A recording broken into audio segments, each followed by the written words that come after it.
Know that I promised you that today we'd be talking about screen time. It's come up a couple times in the previous webinars. I do have some more in-depth information to share with you, so I will be bringing that with you to you today. Please feel free to jump on the chat box and ask questions as we go along. If I don't see it, one of the other panelists will try to catch it and ask questions, because sometimes I can't see it when I'm sharing my screen. As a reminder, this is a 30-minute webinar. We will be reposting it on the Sensational Achievements YouTube channel, so definitely subscribe there. I'm sorry I have not gotten the YouTube Live to work this week, but you know, I'm just going to keep recording and posting so that nobody misses anything. Some of the parent concerns that maybe, you know, were sitting in the back of your mind, especially if you were a parent of if you're a parent with a child who has special needs, maybe it wasn't as high on your priority list to pay attention to, unless your child, you know, was becoming more aggressive the more screen time that they had. Because I know that everyone has so many, you know, goals and aspirations for their children to help them be the best person that they can.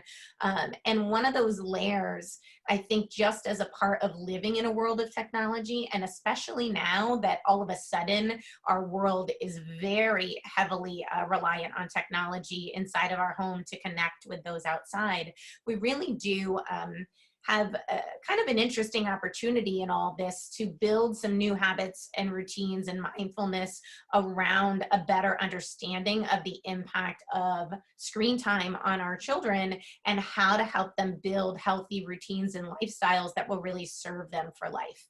So the first thing that I want to talk about is just the physiological impact of being in front of a screen. You know, some kids get really irritable and dysregulated, or there's huge meltdowns when you take the screen away. Some kids, you see a lot of eye rubbing, or they can't seem to like stop looking at the screen to move on to something else. And it's almost like they just get trapped in front of the screen, and before they know it, their body's not feeling good, but they're not even noticing because they're so in the game.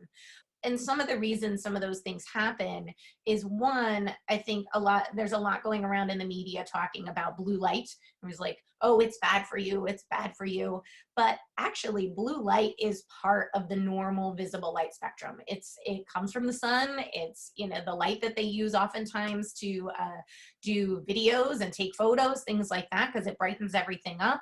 And they use it also to treat depression. But when you're treating depression, you put the blue light, you know, on the side of you, and you use it for 30 minutes and you put it away. We really weren't meant to have blue light in front of our eyes all the time, because it's passes through the lens of your eye more easily than UV rays. And we all know, oh, you should be wearing sunglasses to protect your eyes from UV rays. So this is something that comes through even more easily than that. And because it's scattered light, your eyes have a harder time focusing on it. And that's where that digital eye strain and that eye rubbing and everything comes from. It does help with circadian rhythm. That's why we use it for seasonal depression. But the problem is, if you do a lot of screen time at night, it can actually block the melatonin production and disrupt your sleep pattern. So, and then the other thing we need to think about is not just the light that's coming in from the screen, but where and how are we using it?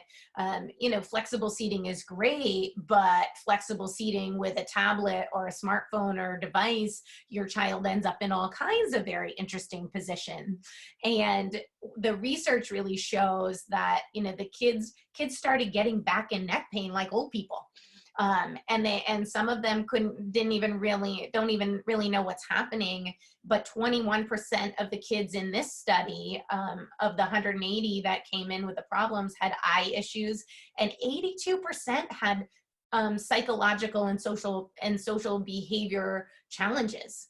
So we're seeing that this physiological regulation from use of screens kind of goes hand in hand, and is something that we need to pay attention to when we're thinking about how do we balance, you know, the role of screens in our life with the other things that we're also doing. And when we're talking about children with autism, we find that if a child just has access all the time to video games and it's not really being monitored, then it actually was a predictor of oppositional behavior in this study for boys 8 to 18. So it's something to really think about, is the amount of screen time contributing to this dysregulation factor, as just another element that's going on right now, and as we're stuck in our homes. And do I need to do something to kind of rebalance how much screen time my child's actually getting? But it's really important to think about, is it just your distraction, or is it also, their distraction, or some combination of the two? When you're stressed and overwhelmed, it's really easy to escape to social media. It's really easy to be chatting with your friends, or, trying to juggle the work call and your child's schooling. Meanwhile, if your child's older, they're getting, notices from Snapchat and Instagram, and everyone's getting pulled in 50 million directions. It's the children, especially if they're old enough to have a device. It's even now just with the number of Zoom classes that you have to schedule, or the number of different assignments that are coming through on the computer, or the chats in the Google groups. Like, it's just coming from so many places. And we have to think about how that impacts your attention, because when so much is coming in and it's not coming in an organized way, and we're not using all of our senses, we're mostly using our visual system, then we kind of get a bottleneck of just inundation and disorganization. And then it can't go into the higher orders of our brain to get analyzed and help to build our working memory. We have to remember that building working memory, building executive functions, building creativity and independence, it actually comes in the white space. It doesn't come in the distractions. So that's why it's so important to set up the environment for success. And if you didn't watch the webinar talking about setting up your environment and routines, I would really encourage you to go back and do that, because it has a lot of great information on how to get started. But you need those calming spaces. You need places to think and regroup that are purposely less stimulating. And management of those digital distractions and trying to kind of focus on one thing at a time, or alternate between tasks, will help to build the regulation and the attention and the focus long term for your child. We want them to go through those normal stages of development.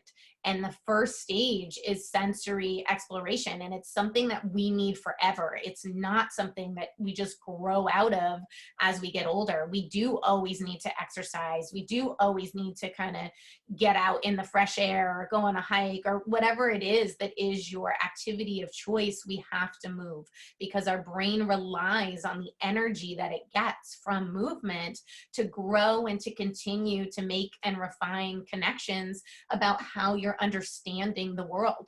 So we talk about our kids that have all these executive function problems. Oftentimes when we look back, there's a problem in the foundation. There's a problem with their motor skills. There's a problem with how they're connecting language to their experiences with the world. And so those connections just don't refine the way that they normally do, whether it's because of a particular diagnostic profile, or just because maybe the opportunities weren't there.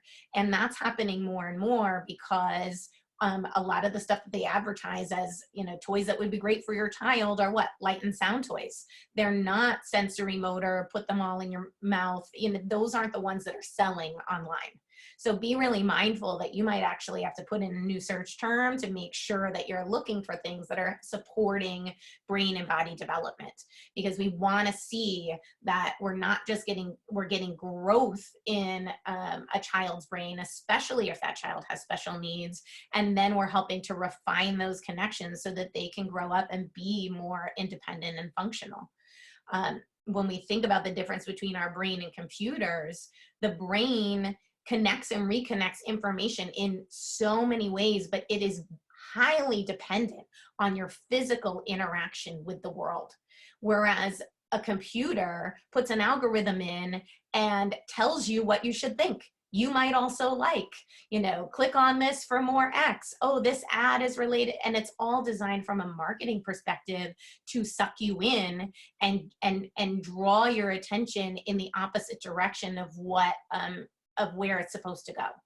And the closer those distractions are to your physical space, I know we talked about this yesterday a little bit with screen time, that some kids really just need the iPad not available until a certain time of day because it's too much for them. We are constantly pulled into distraction all the time, and with the addition of smartwatches, we've definitely just made it worse because it's so close to our body. There's always one part of our brain that's getting, where our attention is divided.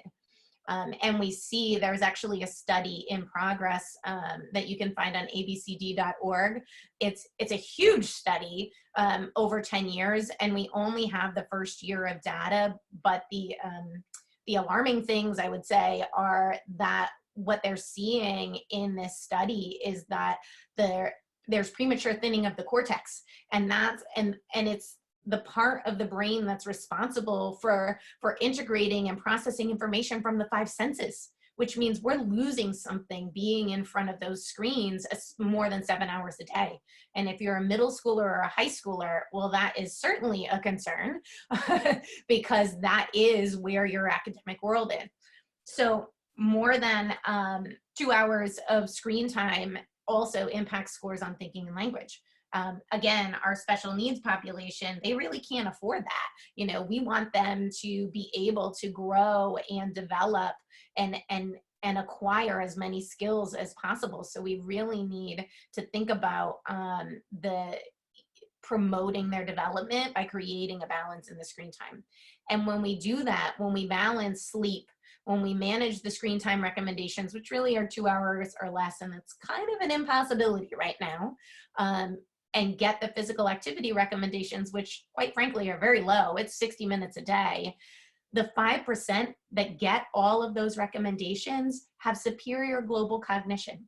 So it really is that balance that supports the way that the brain and the body develops. And we know, screen time impacts sleep, or screen time impacts desire to go and be physically active unless you're building in a plan to make that happen.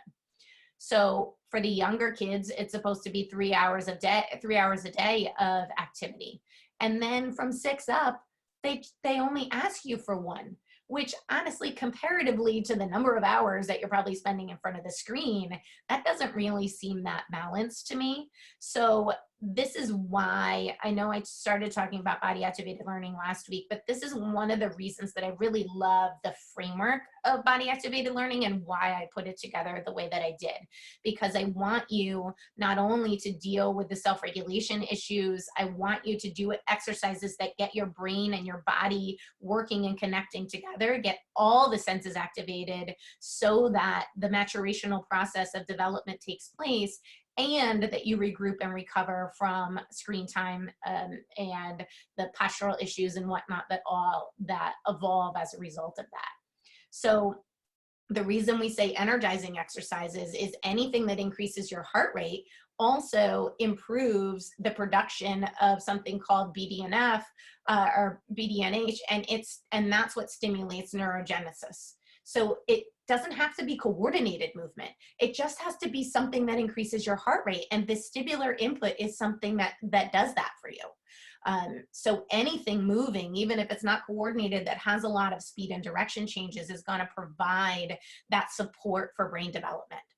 You can, when we're thinking about kinesthetic learning stations or like hopping out your sight word or something like that, adding that little bit of cognition to the movement exercise also helps to support adaptability and goal-directed behavior, because now your body is acting with intention in the environment. And then you want to make sure that you're restoring, we know that we're trying to deal with a lot of stress at this particular moment in time, but stress facilitates cell death. And that's another thing that our children don't want right now, and they don't want even when they're at school, because let's face it, a lot of them even struggle still in the school environment.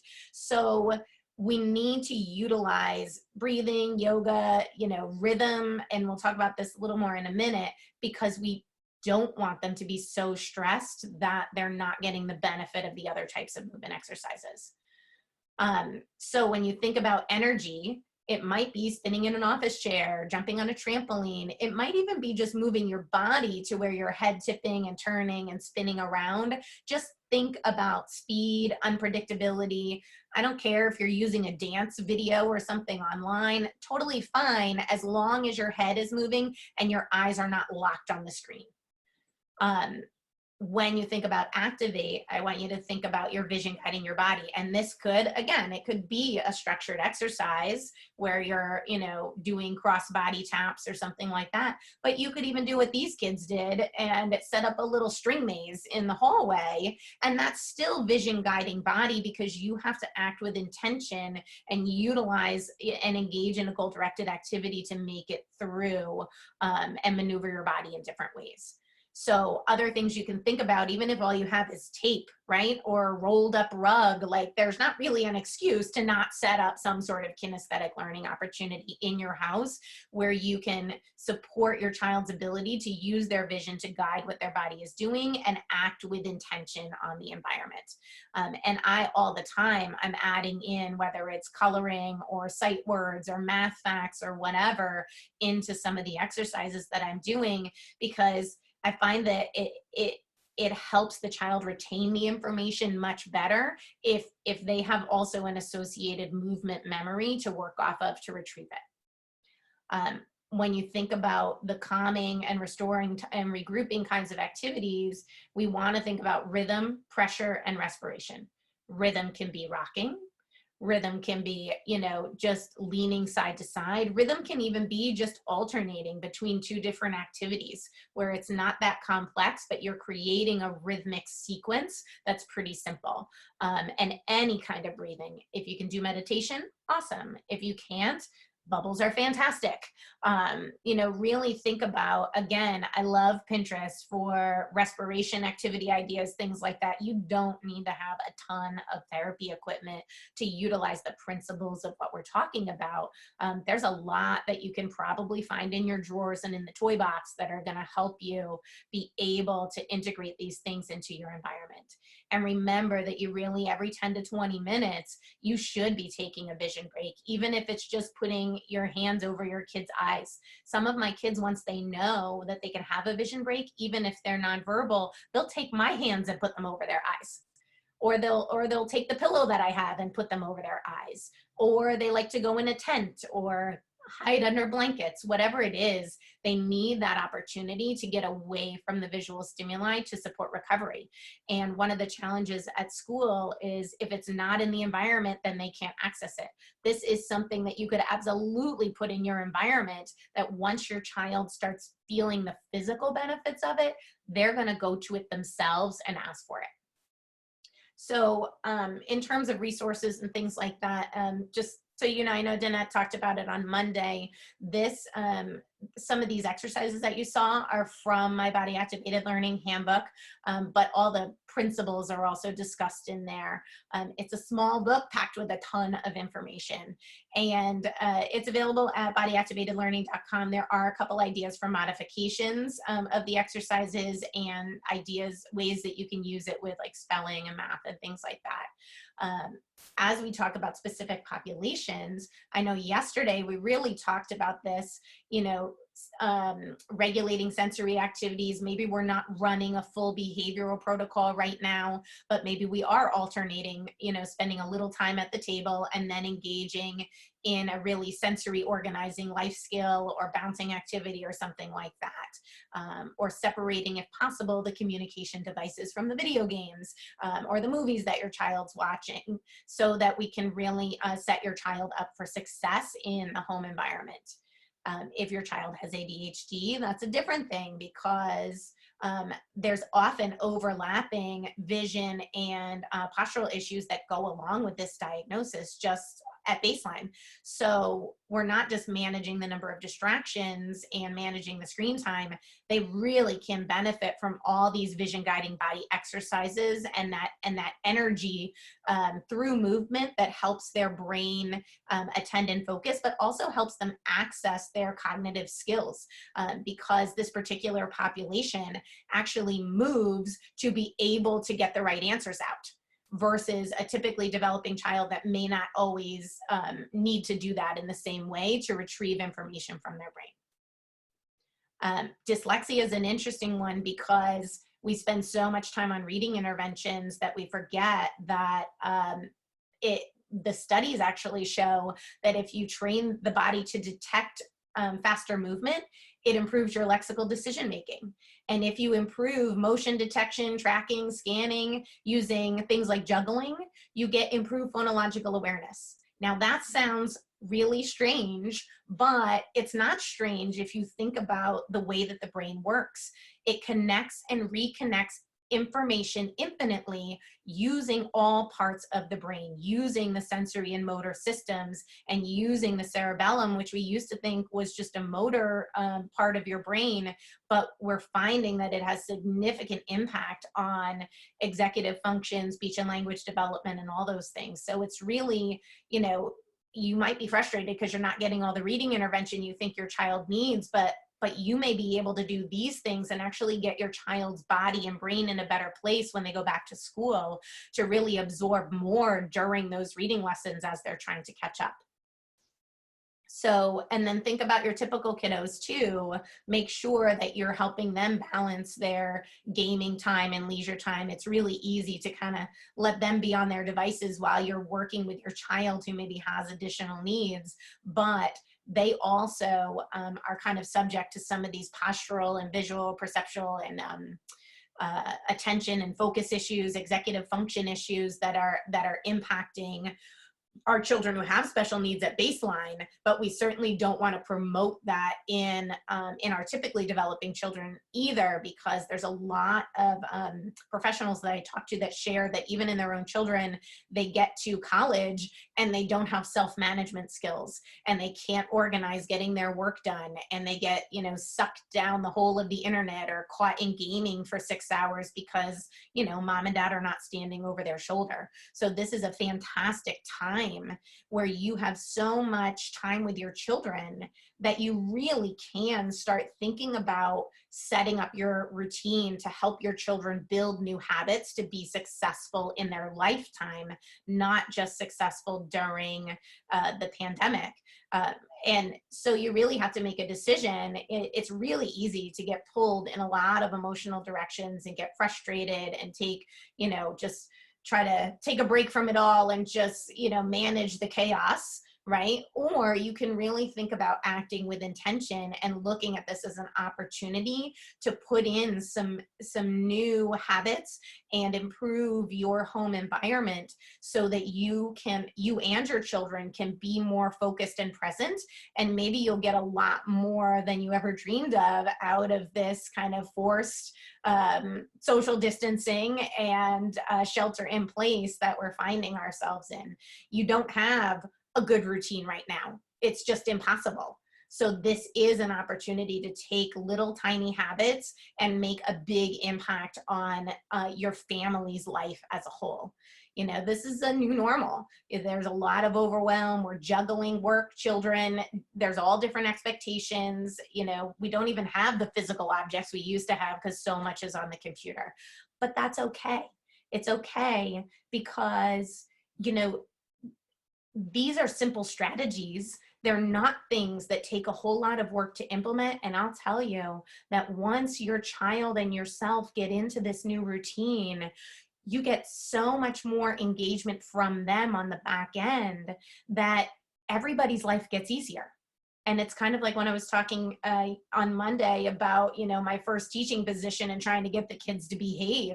It was way better to turn everything into a productive movement game activity than it was to just, be redirecting the entire day. So really think about, this as kind of a forced opportunity for you to do something that's a little harder, build a new routine so that you and your children's life over time will be easier, and you take this opportunity to establish a new normal long term that really are more healthier habits for your family. I put together a couple of resources in terms of taking action. One of the cool things is that there's a family media plan at healthychildren.org that actually gives you some guidelines in thinking about how you want to set up your environment to balance screen time. You can definitely go to sensationalachievements.com. I have some good blogs on there, definitely YouTube, Pinterest. I'm trying to put more things as we go along, but hopefully you'll find something useful there. If you go to bodyactivatedlearning.com, you'll see the link to all of our access, all of our webinar panelists who've been presenting if you need virtual consults, but I also gave you some free resources and you can find the ebook there as well. So that being said, I know I talked super fast, and we just have about 5 minutes for questions, but if there's something that resonated with you today or something that you have particular questions on, or even panelists, if you had something that you wanted to add to this discussion, I want to just open it up to everybody else. And I think as I've been working with my families, one of the questions that came up is when you're trying to do a Zoom session and you're far away, it's not always easy as a therapist to get a kid engaged. So that's really important to think about, because little things that I do when I'm setting up that kinesthetic learning space is I always use those, 4 categories, make sure that it's built into the plan of how I'm executing and teaching the mom how to set up her obstacle course, so that they are running it and that we're hitting all those things as we go around in the circuit. And I find that as opposed to just sitting down and doing a cutting activity or something, it's broken up in such a way that I can still hit the therapy goals and keep the child engaged and connected with their parent through the entire 30-minute session. Just quick question and just comment that I've heard from many parents, since kids are not with their peers and friends at school, that many of them are using video games and playing together on video games as the play dates. Mm-hmm. And this is something that sort of predated all of this anyway, but now it is sort of taken on a bigger part of the day. And so I think parents are always, asking the question, how much is too much? Am I going to be the only one whose child is not going to be on the group game or whatever the case may be? So I don't know if you had any thoughts on that. And there is a lot of concern about that fear of missing out, because that is where the social is happening. However, my experience has also been that sometimes it goes to the extreme, right? And sometimes those children get to a point where, because they don't self-monitor and they don't know when to shut it off. I mean, think about it. If you're in the classroom, you're just not allowed to always talk with your friends, right? Like there's a time that you're focusing, there's a time when you're going to gym class, and there's a time where you're socializing. And I think, while I would never say don't connect with your friends via the video games, because I think that's what you have right now to feel socially connected and not miss out. At the same time, it's still important to teach your child that there is an overall balance to your routine. And just because we're completely out of routine right now doesn't mean that we're not going to say, okay, go in the garage and, go do some exercise, or, let's go take a walk or whatever, shut it down. You can plan with your friends for 4 o'clock. You have a question in Q&A, a couple. Yeah, I have a couple actually. Let me answer those really quick. So screen time is really hard, and the amount of school work that's on a screen is way more than this 2-hour recommendation. But I think it was more than 2 hours before too. And I think one of the things I would say is there has to be a fundamental shift in mindset just of our culture. And we're scrambling to create access for our children, but we don't know enough about the impact of screen time. And I don't know about you, but I don't want to wait till the 10-year study is done to be like, oops, I missed an entire generation that really could have started the habits now that are going to continue to support them for long-term success, to be the generation of tomorrow that leads us, to be the next entrepreneur, to be the next artist, whatever it is. And so knowing that this research is out there, it is a big challenge. And that's why those routines are so important. And it's also why I would love to challenge the community as a whole to really think about this grassroots movement, so to speak, you know, of putting together a new normal and creating that new routine that really is respectful of the way that the brain and body develops and is not driven necessarily by the marketing agenda, to where we've raised our children to be consumers, not creators, which is what this country was built on. I'm sorry, yeah, go ahead. I just wanted to jump in really quickly, because if to the parents who are feeling that there's too much screen time involved in what they're doing in terms of schoolwork, you know, as a parent, I would strongly suggest giving that feedback to the school. And then again, you as a parent can make that decision that this is just too much time in front of a screen. So if there's a way to adapt lessons so it's not done in screen time, done in a more sensory, you know, paper to pencil type of a way, or other ways where kids are not looking at screens, you know, take charge of that, and don't feel like you have to sit your child in front of a screen because that's what you think they need to be doing to complete certain assignments and so forth. Give that feedback to the school. Yeah. And one of the other questions was, is it okay to, you know, give a child a screen just to be calm? And I think when you think about the present, what we just talked about, it's actually not physiologically calming to give a child a screen. Sometimes it will pacify them and they will stop crying, or they'll get engaged, or you're just shifting their attention to that particular thing to focus on so that you can get something done. But in the long run, it's not teaching them to self-regulate. It actually can serve as a similar function to a lot of people who just come home and zone out in front of the TV for 6 hours, right? We know that people do that, but that doesn't mean that it's the healthiest choice to really, you know, try to impart the habits of success for your children. So I'm 2 minutes past, but I love all the insights and questions that people are asking. Feel free to email me if you have even more questions, or post in the comments when I get the video up on YouTube. This is something that I'm very passionate about for this particular generation, and I just think that as we're facing this new reality, it's even more important to start the conversation, because I do think we have to build a new normal anyway.